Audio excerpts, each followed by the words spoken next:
aujourd'hui, on va parler de quelque chose de très particulier. Les crypto-monnaies, et plus particulièrement les stablecoins, présentent un danger réel pour les banques centrales et les États. Alors, je ne te parle pas de la peur de ton banquier qui t'inonde de mails parce qu'il a vu sur ton compte un virement vers une plateforme crypto. Je ne te parle pas non plus de Tati Daniel qui te dit en plein repas de Noël qu'elle s'est faite arnaquer, ou encore de tonton Roger qui te sermonne sur le fait que les cryptos sont une monnaie qui permet uniquement d'acheter de la drogue ou des armes sur le dark web. En fait, si c'était que ça, j'ai envie de te dire que ce serait pas si grave. Les crypto-monnaies présentent depuis le début un risque bien réel, un risque fondamental pour la stabilité économique de certains pays.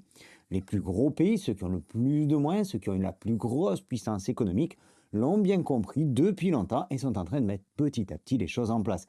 Mais dans certains pays, c'est beaucoup plus compliqué. Et là où certains sont en train de tirer la couverture vers eux, eh bien d'autres risquent de se retrouver complètement à poil. Alors commençons par le commencement et expliquons pourquoi les stablecoins représentent aujourd'hui la majeure partie du volume de transactions en crypto.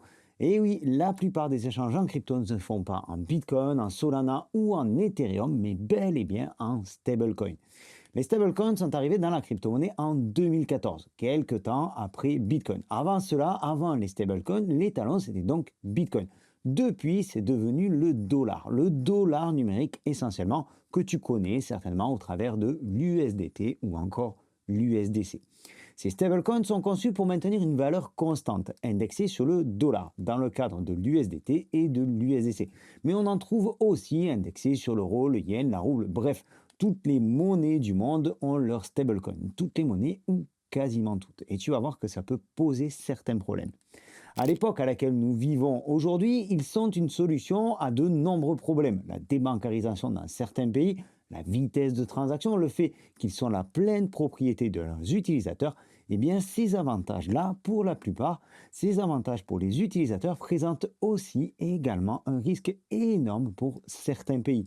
Un risque énorme pour les banques centrales, pour le système bancaire mondial, finalement pour l'économie mondiale. Alors avant de t'expliquer tout ça et de rentrer dans les détails pour que tu comprennes bien tous les enjeux, je me permets de te souhaiter la bienvenue ici sur cette chaîne. On parle de crypto, on parle investissement global, on parle économie dans son ensemble. Je m'appelle Sylvain et tu es bien sur Objectif Lune. Pense à t'abonner en cliquant par ici et si tu likes cette vidéo, sache que ça nous soutient énormément et je te remercie pour ça. On continue. Ce qui inquiète tout l'écosystème bancaire et les États aujourd'hui, c'est la quantité grandissante d'argent qui est coffré en crypto-monnaie et qui n'est donc plus disponible pour faire tourner le système correctement. Si on sait que la plupart des échanges se font en stablecoin, on va maintenant expliquer pourquoi l'explosion des stablecoins, l'explosion de la quantité d'argent qui passe en stablecoin au détriment des monnaies fiat, présente un réel problème pour les banques elles-mêmes. On parlera des États un tout petit peu plus tard, mais d'abord je veux que tu comprennes pourquoi ton conseiller de la caisse d'épargne t'appelle en panique quand il voit que tu as acheté de la crypto-monnaie. Au passage, je parle ici d'un achat de crypto-monnaie sans passer par ses services, parce que ça fait quelques semaines que la caisse d'épargne elle-même propose ce genre de service à ses clients. Les frais sont exorbitants, mais passons, c'était pour la petite histoire. Aujourd'hui, si une banque peut te prêter de l'argent pour que tu achètes ta résidence principale ou que tu changes ta voiture, c'est parce que de l'autre côté, il y a une quantité de dépôt suffisante pour couvrir ses crédits. Alors, c'est pas du 1 pour 1, et c'est un petit peu plus complexe que ça, mais l'idée globale, l'idée générale est là. Elle prête finalement de l'argent en utilisant les dépôts des autres personnes, en utilisant les dépôts des épargnants, ceux qui coffrent tout ça dans leur livret, en quelque sorte. Alors si les gens aujourd'hui se tournent donc vers les stablecoins, il y aura moins d'argent à prêter. Donc c'est logique que tout ça fasse peur aux banques. Mais il faut aussi savoir que les banques se prêtent de l'argent entre elles. Donc si on va plus loin, ça pourrait déstabiliser la totalité du système bancaire. Pourquoi? Pour rappel, les stablecoins, les crypto-monnaies qui sont dans ton wallet, c'est pas de l'argent qui dort à la banque sur un livret. Tu restes toi seul propriétaire de ton capital, ce qui est une bonne chose. Et maintenant, tu comprends pourquoi les banques voient tout ça d'un autre œil. Alors, si on va un petit peu plus loin et pour clôturer ce chapitre à propos des banques, s'il y a moins de possibilités de prêts parce qu'il y a moins de capitaux en couverture, les banques seront peut-être obligées de prêter plus cher. Donc, une augmentation des taux d'intérêt et tout ce qui va avec. Ça, c'est pour le premier point. Pour le deuxième point, on va s'orienter un peu plus vers les banques centrales. Et c'est ce qui nous amènera par déduction au troisième point. En cas d'adoption massive, les stablecoins pourraient entraîner une substitution monétaire particulièrement dans les pays où l'inflation est élevée, ou alors dès lors que les institutions ne sont pas prises au sérieux en quelque sorte ou présentent un certain contexte, comme dans le cadre de corruption ou dans le cadre de dictature. Alors ça peut être une très bonne chose parce que ça redonne le pouvoir de son argent au peuple, mais ça enlève également tout levier aux banques centrales. Il n'y aurait donc alors plus aucun effet de baisse ou de hausse des taux par exemple, et cela pourrait déstabiliser la monnaie nationale. Alors, les flux de capitaux pourraient devenir plus volatiles et les banques centrales perdraient également tout ce qui est revenu de seigneurage, c'est-à-dire les bénéfices issus de l'émission de leur propre monnaie. En gros, fini la planche à billets, fini l'impression monétaire. Alors d'un côté, fini l'inflation, c'est une bonne chose, mais au niveau mondial, ça isolerait certains pays du reste du monde, ce qui pourrait alors être dramatique pour leur économie. Alors oui, on peut aussi prendre en compte que les stablecoins, les crypto-monnaies favorisent l'évasion fiscale, on ne va pas le nier. Elles facilitent aussi les transactions transfrontalières, ce qui augmente la possibilité d'utilisation frauduleuse.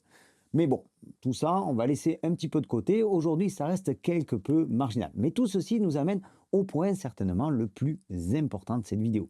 On a donc dit que les crypto-monnaies ont ce site formidable qu'elles sont la pleine propriété de celui qui détient la clé du wallet, qu'elles sont indépendantes des banques et des États, et donc que ces derniers ne peuvent plus profiter des capitaux détenus sur des comptes en banque pour continuer leur fonctionnement de manière classique, pour continuer leur impression monétaire. Donc depuis quelque temps, les États ont mis en place certaines solutions. Alors, plutôt certains États. On a vu MiCA en Europe et notamment le Genius Act aux États-Unis. Alors en quoi ça consiste?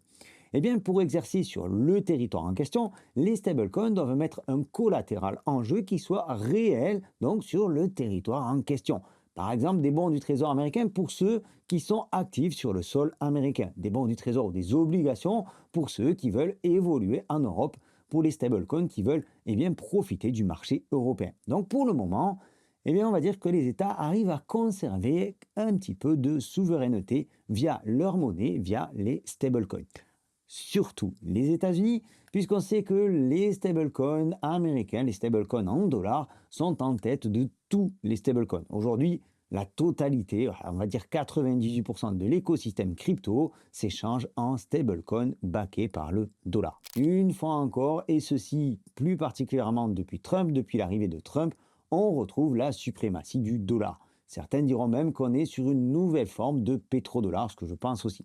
Alors en Europe, il semblerait que la BCE ait plutôt bien réagi et MiCA protège aujourd'hui quelque peu l'euro et peut-être demain l'euro numérique. Mais cette stratégie pourrait avoir d'autres répercussions. La crypto, c'est pas un univers tout rose. Et même si aujourd'hui l'USDT, l'USDC et la plupart des stablecoins semblent présenter une certaine sécurité, il n'est pas exclu qu'on arrive à quelques problèmes de ce côté-là. Sachant que les stablecoins sont backés par des actifs réels, comme on vient de le dire, sachant qu'ils sont au final la propriété d'entreprises privées, qu'est-ce qu'il pourrait donc se passer si ces fameux stablecoins, si le stablecoin en question, se fait hacker? Qu'est-ce qui pourrait se passer si la boîte derrière le stablecoin venait à être obligée de vendre ses bons du trésor dans l'urgence, venait à être obligée de vendre ses assets en collatéral dans l'urgence?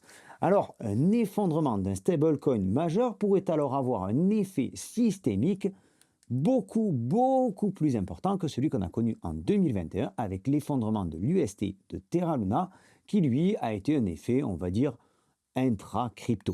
Et puis, il y a aussi cette question autour de la centralisation des stablecoins. On a déjà vu Tether, par exemple, donc rendre des USDT inutilisables dans le cas de certains hacks. Alors, quand c'est un hack qui a eu lieu, qu'on bloque à la limite les USDT pour que les hackers ne puissent pas les utiliser, je trouve ça plutôt bien.